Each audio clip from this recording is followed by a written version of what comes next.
भिड़े मौजा पाया जगरता ए गेला गमी।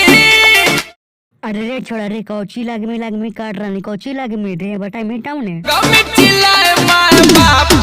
अरे रे छोड़ा काहे रे माँ बाप चिल्लाए लगबे रे कौची करमी तो हमरा जो रे कौची करमी कुछ करबो करमी की बताई नहीं तो ने। अरे मौजा पाको हम नसा। अरे रे छोड़ा तो गमट साहब डर में तो इतना बात में जलो तो गमट साहब काहे देखे मी रे की करी हम तोर गलती रे आए तोरा देखी। अरे हाँ अरे छोड़ा हमरा देखी सब की बक बक के कौची देखी काहे कौची देखबी तोरा देखी के छोड़े लगत बाप।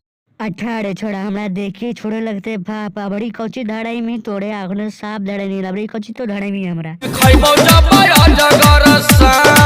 अच्छा अरे छोड़ा अजगर साफ देखा दमी त की होई देखा कुछो नहीं साफ में दामो अजगर लगाऊ बिखियाइल हकाऊ खखुआइल।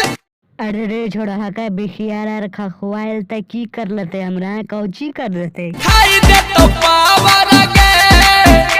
अच्छा अरे छोड़ा पावर देखा देता है पावर दिखाते कौची खासी ओकरा में खास की खासे ओकरा में दिखाते काला भूत बड़ी हौलंग लूट।